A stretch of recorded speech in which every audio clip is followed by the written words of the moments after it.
support. The maestro, please! First record rundown of summer, and it did not disappoint. This'll be for the week of June 21st. 2025. On this day of music back in 1969, the Newport Pop Festival would take place in Northridge, California. It would go on to be the highest attended festival up to that point, with 200,000 in attendance, partially due to the fact of the headliner performing Jimi Hendrix.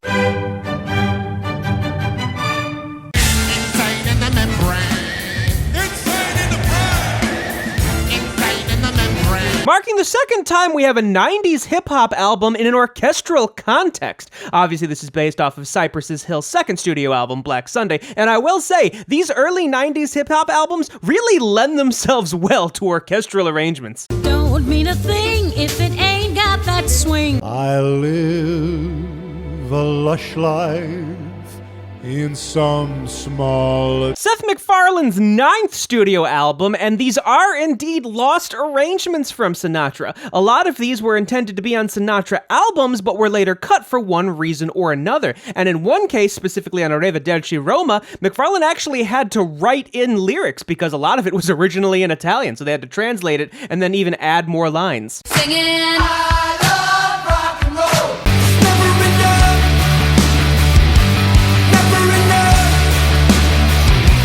Album number 4 from punk group Turnstile. Fun fact, there was a visual album for this as well, premiered at the Tribeca Film Festival, and actually made it to theaters back on June 5th.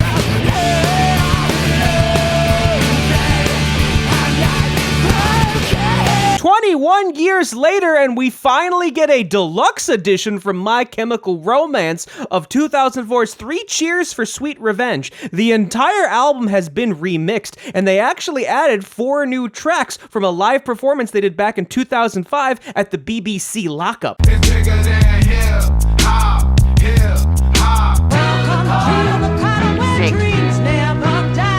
Six, bitch.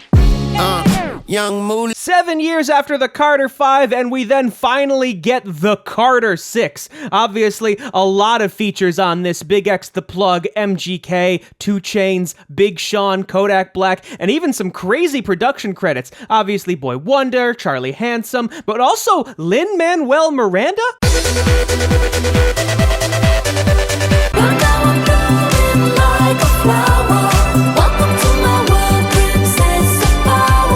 Following up 2021's Ancient Dreams in a Modern Land, we get album number 6 from MARINA, Princess of Power, and her first to be self-released ever since the acoustic version of Fruit back in 2015, since she has now since parted ways with Atlantic Records. And now I need some help from the maestro, please! Life's better on Saturn.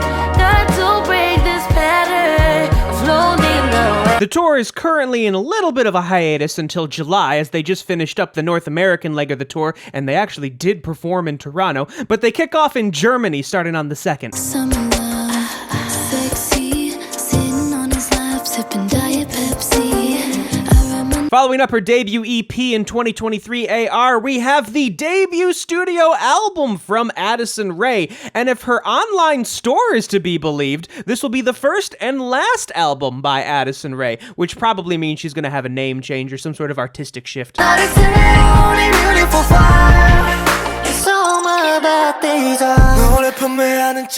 Sixth EP from ENHYPEN. The K-pop group actually announced this at their Coachella set earlier this month, and obviously pre-orders went into the millions, I believe making their 3rd multi-million seller. Six, bitch.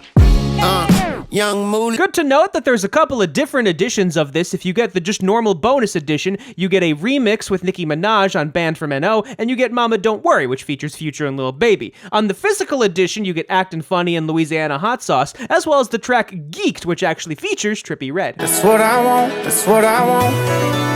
That's what I want, that's what I want, that's what I want. He's announced the 6th single from this album, gonna release on the 23rd, I Got Better. Now that's how you start off a summer. Let's see if it can continue to keep this up as we progress through it. And now I need some help from the maestro, please! Maestro!